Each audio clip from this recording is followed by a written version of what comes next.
a ajudar durante essa semana. Vamos estudar a palavra de Deus no tempo que nós temos. A Bíblia está aberta, abra sua mente, abra o seu coração. Só feche os seus olhos agora para a gente orar.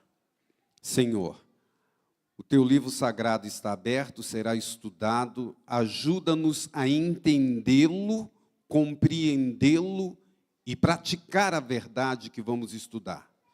Ajuda-nos, Espírito Santo, eu rogo em nome de Jesus. Amém. A gente vai tentar fazer uma coisa diferente aqui. A minha esposa está sentada ali, ela que vai passar os slides para mim, porque a gente vai ter que dar uma ajustada naquela TV, que ela dá muito reflexo, e eu não quero ficar olhando para trás, para vocês ficarem de costa para vocês. Vamos ler o trecho de Jeremias, capítulo 31, verso 3. Aqui eu vou ler 3 ou 4 textos para vocês, onde é lembrado como Deus tem uma metodologia eficaz e especial para levar pessoas para Ele, para salvar essas pessoas. E esses textos são muito claros. Jeremias 31, 3 está escrito: há muito que o Senhor me apareceu dizendo, porquanto com amor eterno te amei, por isso com benignidade te atraí. Como Deus atrai as pessoas para Ele? Através da sua bondade. Um outro texto que me faz lembrar isso é 2 Coríntios, capítulo 2, verso 14, que essa bondade de Deus é tão grande que está escrito, o apóstolo Paulo diz assim: porquanto o amor de Cristo nos constrange, porque estamos plenamente convencidos de que um morreu por todos, logo todos morreram. O amor de Cristo faz o quê? O que é constrangimento? Você já passou por algum constrangimento? Geralmente, constrangimento é uma vergonha que você passa. Mas aqui a ideia é que Deus nos ama tanto, que quando a gente olha para a cruz do Calvário, para quando a gente olha um Deus que deixou o céu e veio morar aqui nesta terra, isso nos comove tanto, que a gente fala, eu não posso, eu não consigo não ir para Ele. Ele me ama muito. Isso é o constrangimento que Paulo está dizendo aqui. O amor de Cristo nos atrai. Também me lembrei de Romanos, já citei esse texto algumas vezes aqui, nesses 5 anos que estou aqui, mas é um dos meus prediletos que fala da metodologia de Deus me atrair e atrair a você a Ele. Romanos 2,4. Ou porventura desprezas a imensa riqueza da bondade, tolerância, paciência, não percebendo que é a própria misericórdia de Deus que faz o quê? Te conduz ao arrependimento. Sabe por que você e eu reconhecemos o nosso erro e vamos até Deus para pedir perdão, misericórdia, tolerância conosco, paciência? Por causa do amor dele. É a bondade do Senhor. Você não consegue perceber, o apóstolo Paulo, na verdade, ele está fazendo uma pergunta, você não consegue entender que é a misericórdia, a bondade é que nos atrai para Deus? Mas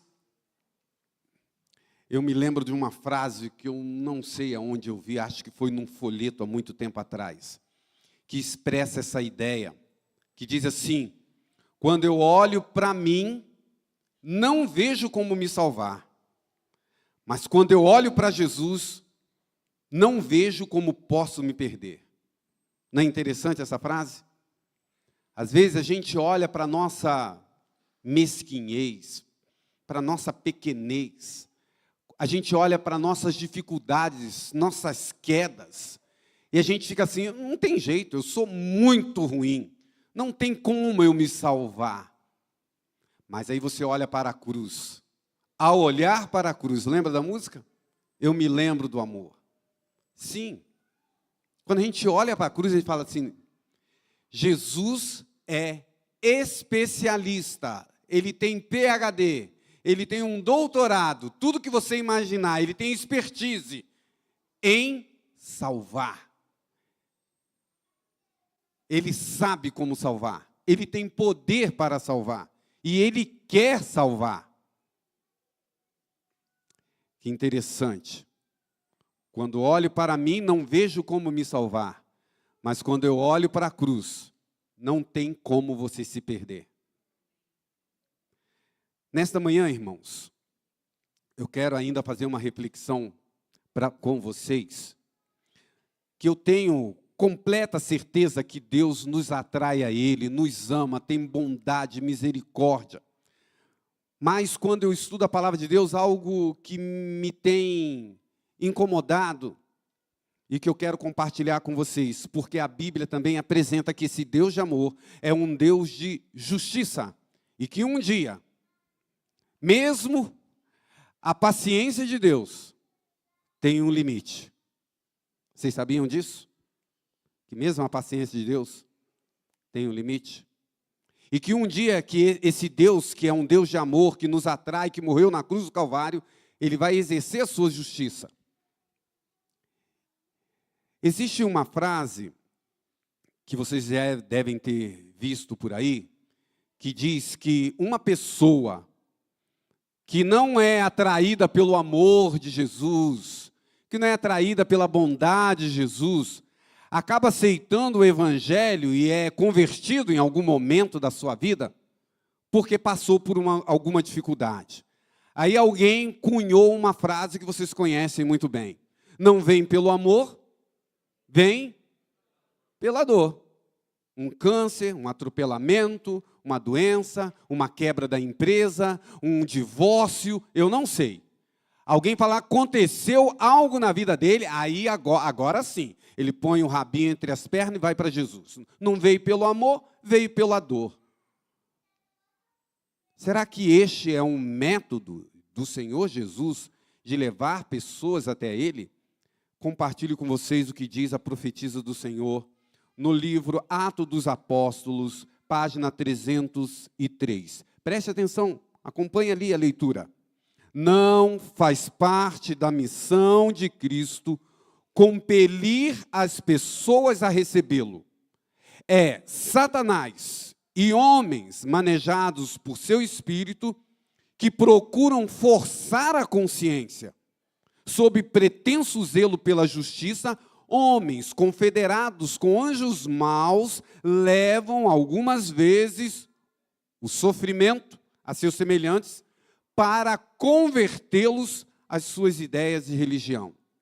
Veja, irmãos, não faz parte da missão de Cristo o quê?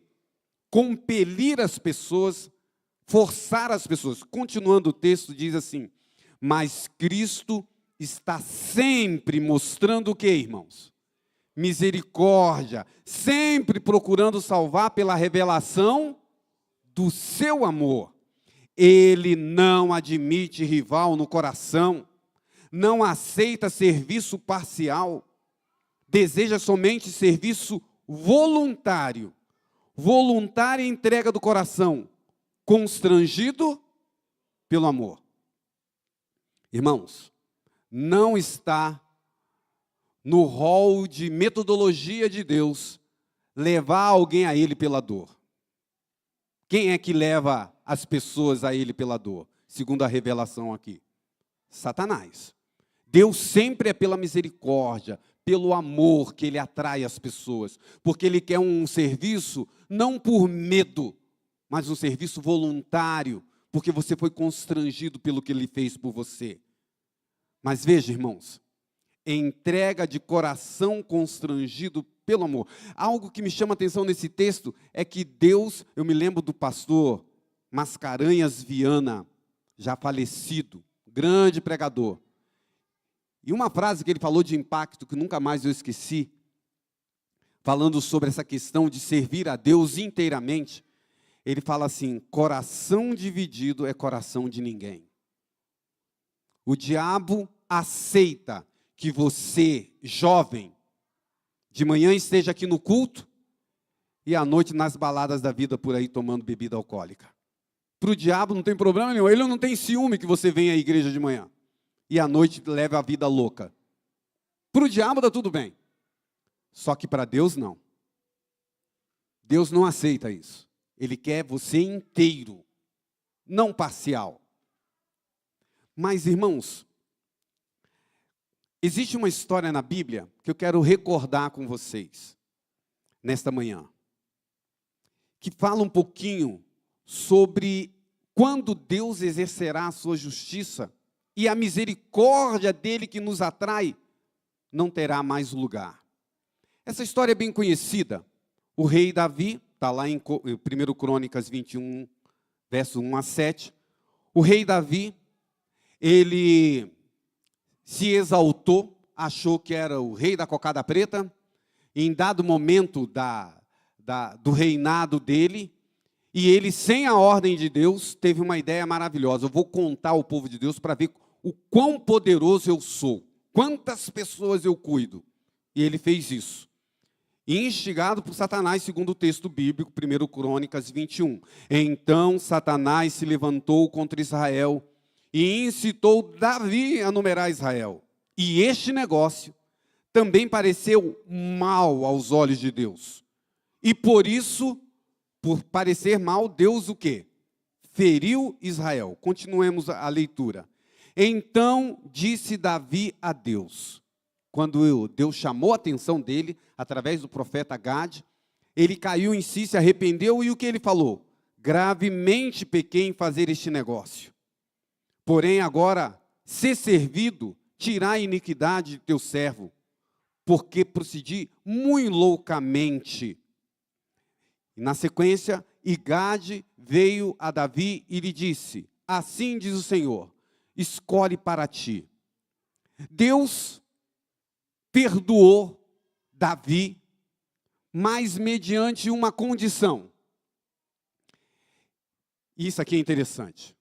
Você tem que escolher 3 coisas, Davi. Deus te deu 3 oportunidades para o seu arrependimento. Primeiro, o que você quer como consequência pelo seu pecado? 3 anos de fome. 3 anos de fome, foi a primeira sentença. Segundo, você pode escolher 3 meses seja consumido diante dos teus adversários e a espada dos teus inimigos te alcance, ou, se você quiser, 3 dias a espada do Senhor, isto é, a peste na terra, e o anjo do Senhor destrua todos os termos de Israel. Meu irmão, se você fosse Davi, qual que você escolheria? 3 anos de fome? Cair na mão dos inimigos? Ou cair na mão do Senhor? Ah, você vai falar, eu sei a história, o que Davi escolheu. Eu vou escolher igual Davi. Mas se você não conhecesse a história, não é uma coisa para pensar? 3 anos de fome, cair na mão dos inimigos ou cair na mão do Senhor. O que Davi escolheu? Caia eu, pois, nas mãos do Senhor. Por quê? São muitíssimas as suas misericórdias, mas que eu não caia na mão dos homens.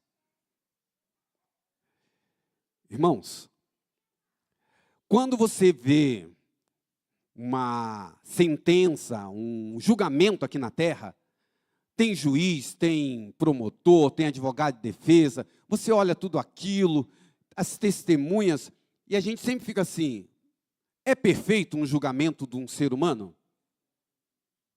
Tem falha, alguém mente, a gente não sabe.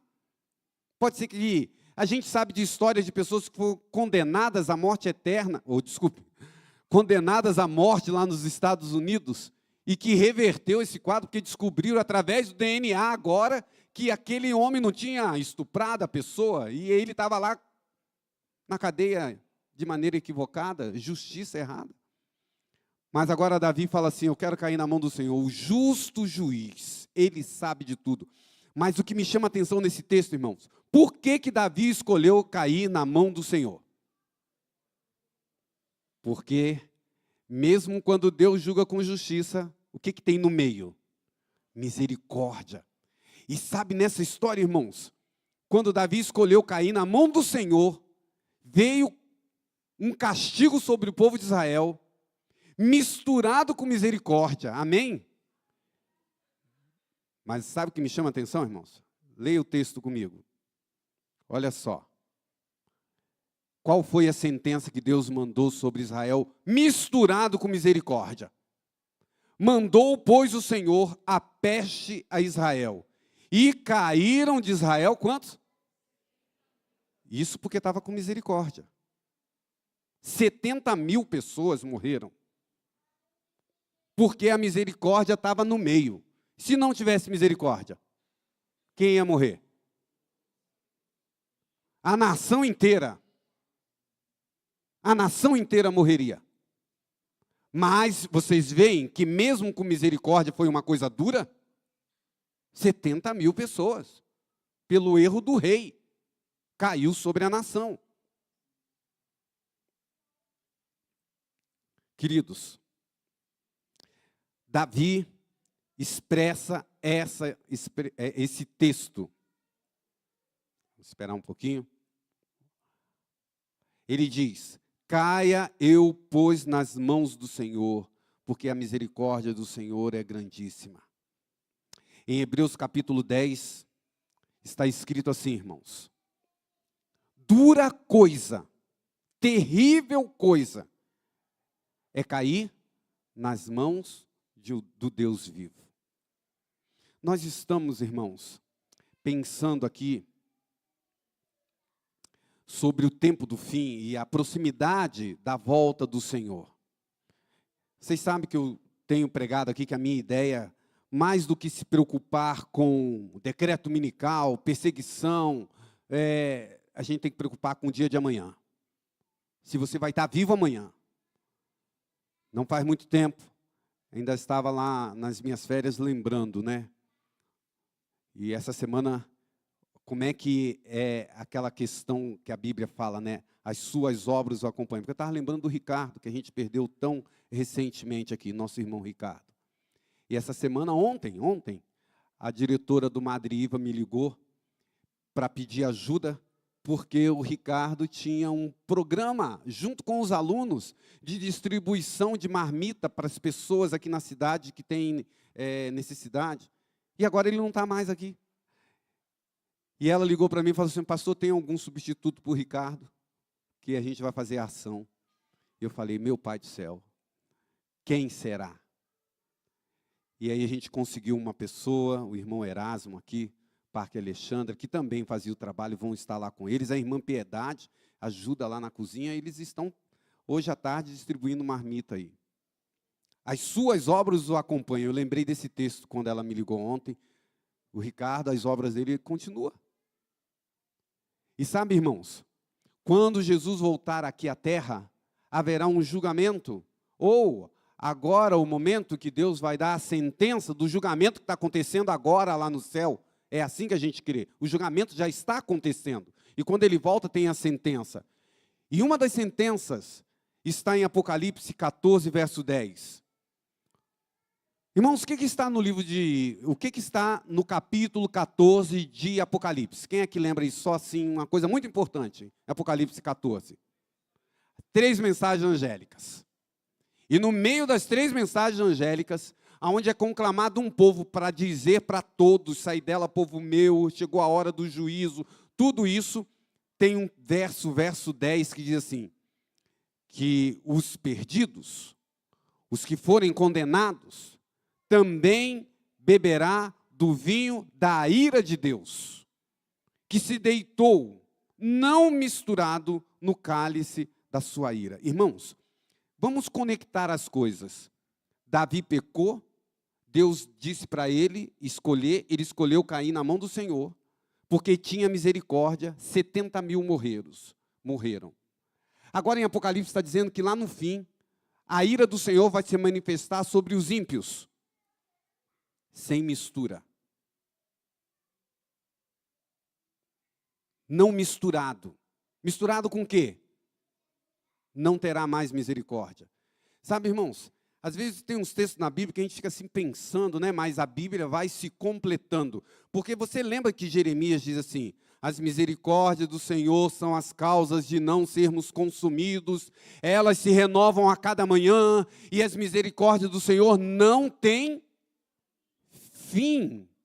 Mas aqui está dizendo que tem. Em algum momento, a paciência do Senhor vai chegar ao fim. Porque agora a ira do Senhor recai sobre os ímpios e não tem misericórdia. Não é misturada. Veja, irmãos, vou ler com vocês Grande Conflito, Profetiza do Senhor Ellen White, assim nós cremos. Ela diz assim: todos os juízos sobre os homens antes do final do tempo da graça foram misturados com o quê? Misericórdia. O sangue propiciatório de Cristo tem livrado o pecador de os receber na medida completa de sua culpa. Mas, no juízo final, a ira é derramada sem mistura de misericórdia.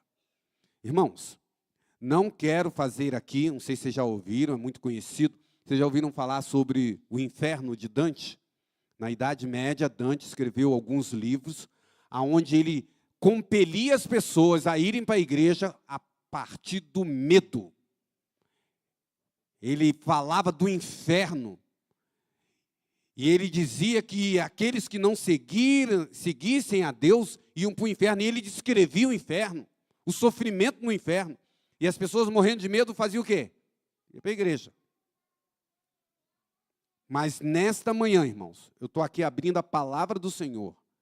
E eu quero que você entenda que Deus nos atrai a Ele pelo amor, mas aqueles que não forem sofrerão o castigo do inferno. Isso é bíblico, não estou inventando, está aqui, sem mistura. Você gostaria de passar por isso? Você tem ideia do que é isso?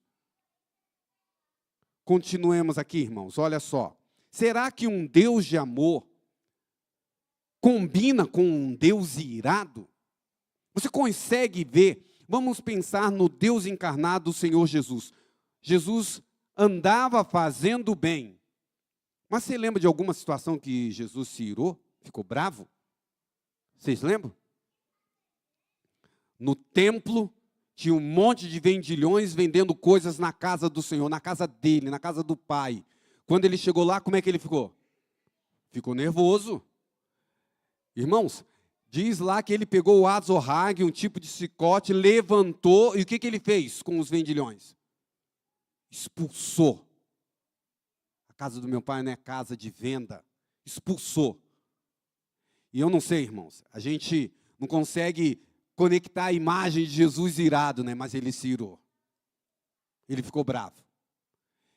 E eu não acho, irmãos, que quando Jesus levantou a mão com o azorrague na mão, né, com um chicote na mão, deve ter aparecido o muque dele, que era de carpinteiro, que não tinha serra elétrica. E até os 30 anos, o que Jesus fazia como ofício? Eu não consigo imaginar, irmão, na minha cabeça. Eu não acho que Jesus era, sei lá, um cara marombado. Mas dizer que Jesus era franzino, fraquinho, frágil, quase de vidro, também não entra na minha cabeça. Carpinteiro. Só começou o ministério aos 30 anos de idade. Não tinha serra elétrica. Tudo no muque. Ele era um homem forte, irmãos. E certamente na hora que ele levantou a mão assim, o povo correu. Ele estava irado, ele estava bravo. E aqui, irmãos, o que provoca a ira em Deus ou a ira de Deus? Vou ler com vocês, para vocês entenderem o que isso tem a ver comigo, com você. A mais terrível ameaça, jamais endereçada aos mortais, está contida na terceira mensagem angélica, aonde está Apocalipse 14:10, que a gente leu, sem mistura, a ira de Deus. Esta mensagem deve deve esse ser um terrível pecado que atrai a ira de Deus sem mistura e sem misericórdia. Porque é ali, os que não atendem ao chamado das 3 mensagens angélicas, que serão ou que receberão a ira de Deus. Os homens não deverão ser deixados em trevas. Quanto a este importante assunto, que assunto? Da ira de Deus. A advertência contra tal pecado deve ser dada ao mundo antes da visitação do juízo de Deus, para que todos possam saber por que são esses juízos infligidos e tenham oportunidade de quê? Irmãos, por favor, preste atenção o que está escrito aqui. Ellen White está dizendo que Apocalipse 14:10, a ira de Deus sem mistura, para as pessoas não caírem, terem oportunidade de escapar disso, alguém tem que fazer o quê? O que tem que fazer para essas pessoas escaparem? Avisar, tem que contar para eles. A ira do Senhor vai vir sem mistura. Você não pode cair nisso. Dura coisa é cair na mão do Senhor. Você tem que contar isso. E quem é que tem que contar? Quem é que tem que divulgar as 3 mensagens angélicas? Essa responsabilidade é de quem? Do pastor assalariado que recebe do santo dízimo para fazer esse trabalho. É isso? Também. Mas essa responsabilidade é sua, meu irmão. E sabe como é que... Irmão, presta atenção, eu vou colocar um texto agora que eu quero que você leia com bastante cuidado. Porque eu estou fazendo uma pergunta. O que causa ira em Deus? Olha só, vamos ler juntos. Olha que texto, irmãos. Os anjos pasmam de quão limitada é a apreciação que o homem tem do amor de Deus. O céu se indigna ante a negligência manifestada para com a alma dos homens. Queremos saber como Cristo considera as pessoas que negligenciam a alma das pessoas? Olha só. Como se sentiria um pai, uma mãe, que soubessem eles que o seu filho estava perdido no frio, na neve, fora desdenhado e deixado a perecer pelos que o poderiam haver salvado. Irmão, presta atenção nisso aqui. Olha o raciocínio. Deus está dizendo assim, se você fosse pai, mãe, e o seu filho tivesse, isso aqui é o contexto de Ellen White, né, na neve, lá nos Estados Unidos, mas assim, você soubesse que o seu filho estava perdido na neve, morrendo de frio, e você descobrisse que alguém poderia ter salvado o seu filho e não salvou, qual seria o seu sentimento com essas pessoas? Esse é o raciocínio. Continuando o texto. Não ficariam terrivelmente ofendidos? Furiosamente indignados? Não os acusariam com uma ira tão ardente como suas lágrimas, tão intenso como seu amor? Os sofrimentos de cada homem são os sofrimentos de um filho de Deus. E os que não estendem a mão em socorro de seus semelhantes, quase a perecer, provocam-lhe a justa ira.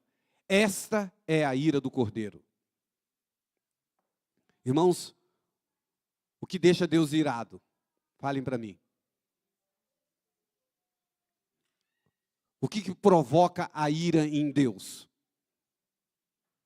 É você saber que um irmão está ali do lado, indo para o caminho da perdição, e você sabe o caminho da salvação, e você não faz nada. Deus fica irado com quem?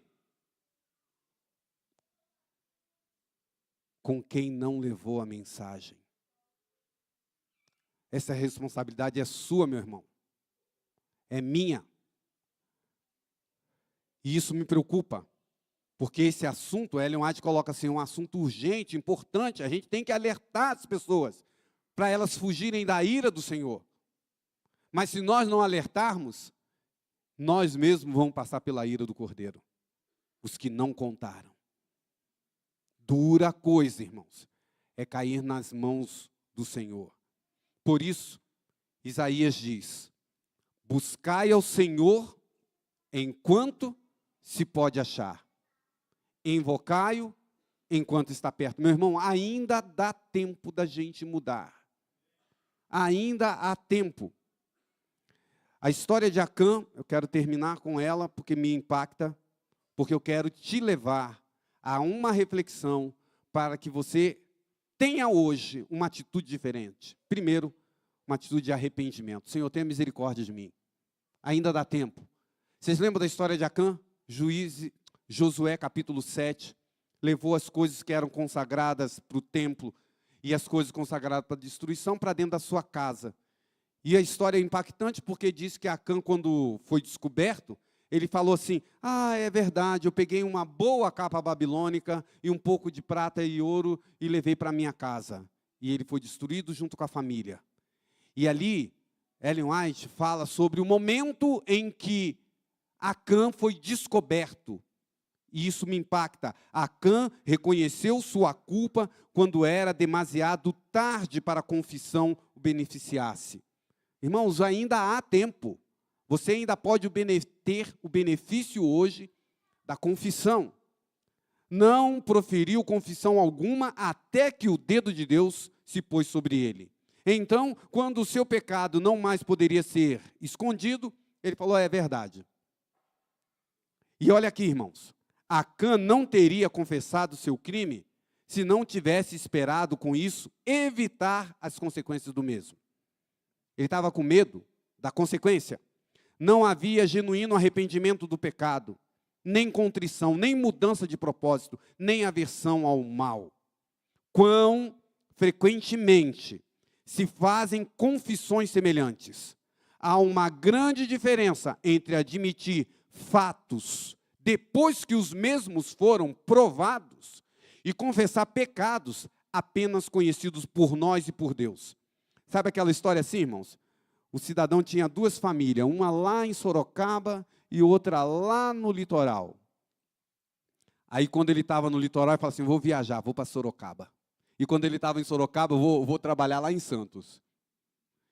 E passou assim 15, 20 anos, até que um dia alguém descobriu, cara, ele tem duas famílias. Vocês sabiam que ele tem duas famílias? Nenhuma das duas famílias sabia que ele tinha duas. Agora que ele foi descoberto, que ele fala assim, estou tão arrependido. Mas levou 12 anos. Ele só agora confessou porque foi descoberto e provado. É isso que Ellen White está dizendo. Tem gente que é igual a Acã. Só confessa o pecado depois que foi o quê? Descoberto, não tinha mais o que fazer. Agora veja, irmãos, a sentença seguinte. Quero que vocês leiam. Assim, pelos culpados serão feitos confissões quando encontrarem eles perante o tribunal de Deus. Depois de haver sido decidido todo o caso, fechou a porta da graça, ou para a vida ou para a morte. E essa frase é impactante, irmão. Mas tais confissões, o que é? Não poderão salvar o pecador. Tem gente que fala assim, é só confessar o pecado, estou salvo.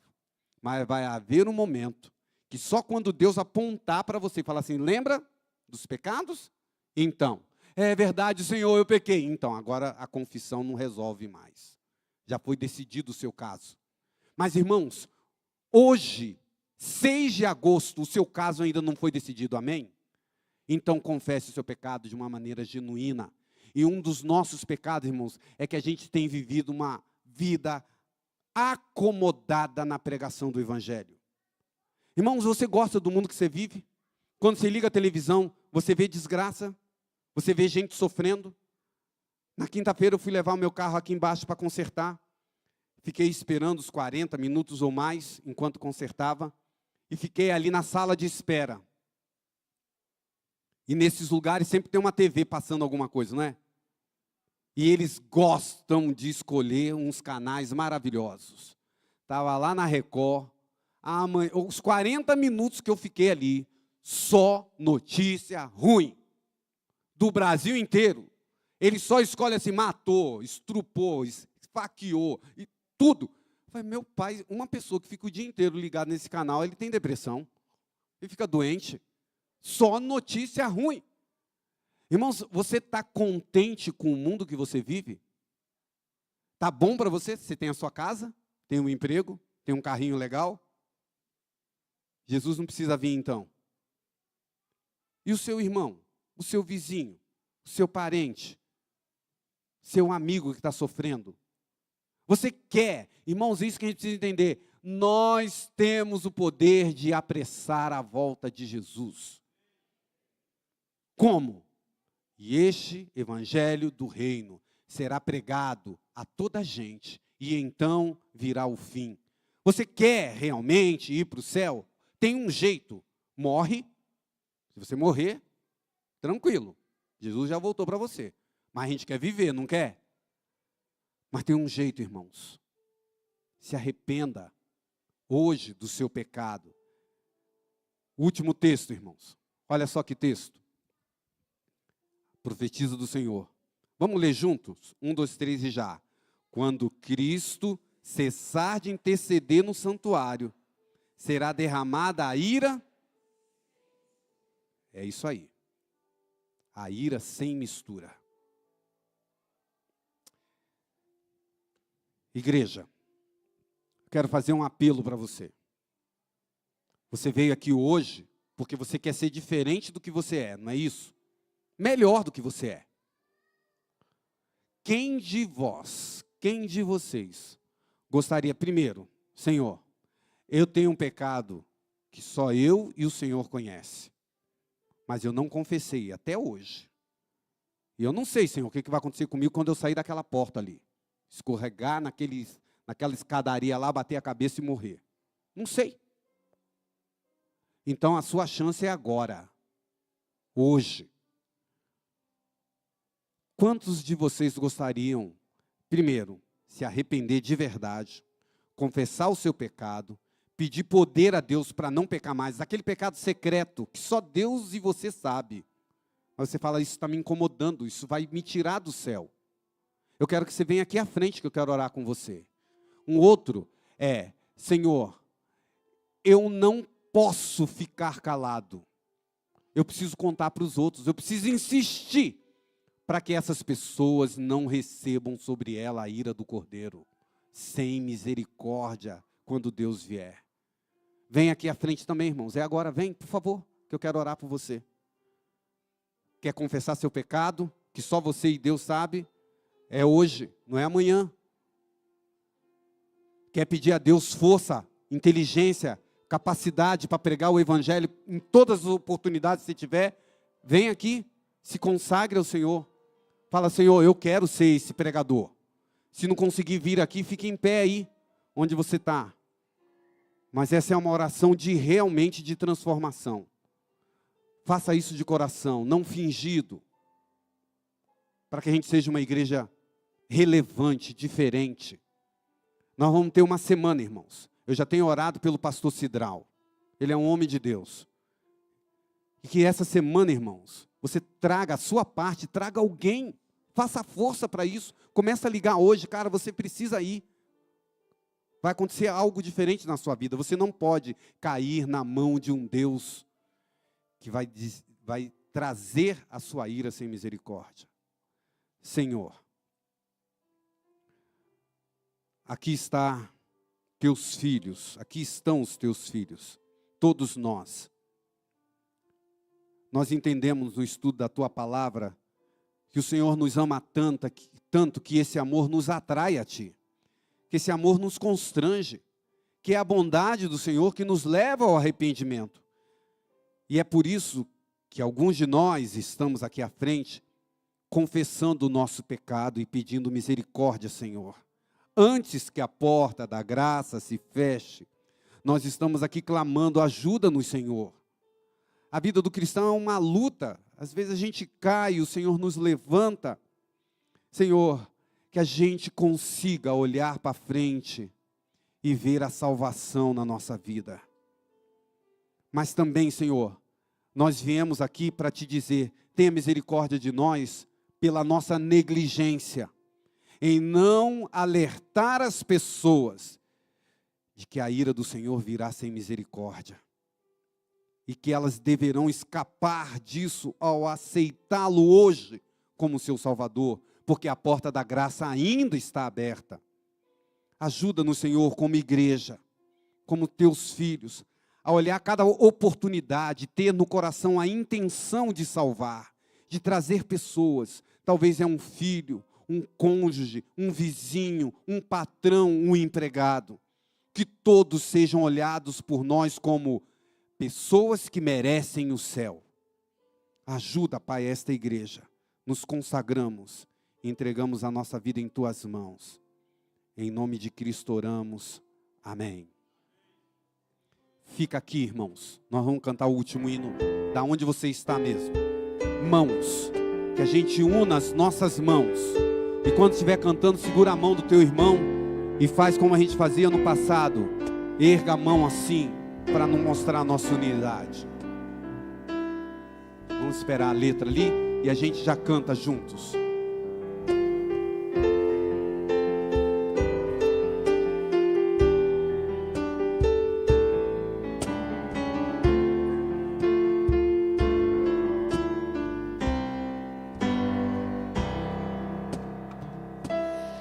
Estas mãos que Deus me deu foram feitas para servir o vizinho ao lado meu, que não sabe mais sorrir.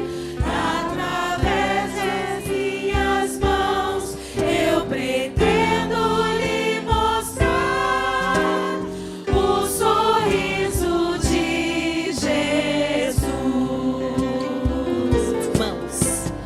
Mãos consagradas para a causa em prol do amor, mãos dedicadas ao serviço do Senhor, mãos preocupadas em se unir às de Jesus, mãos que não temem o encontro com a luz. Só as mulheres? Há no céu, no mar, na flor, um detalhe de amor. Há também no entardecer a poesia. Só os homens, do bem nascer. bonito. Na beleza natural, eu contemplo a digital, nessa mãos que me criou. Mãos dedicadas, mãos consagradas. Mãos consagradas para a causa em prol do amor, mãos dedicadas ao serviço do Senhor, mãos preocupadas em se unir às de Jesus, mãos que não temem o encontro com a luz. Minhas mãos de Jesus. Só a igreja.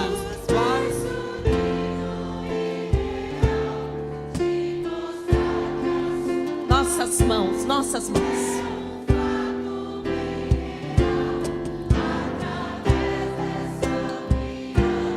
Eu pretendo a integração com Jesus e com você.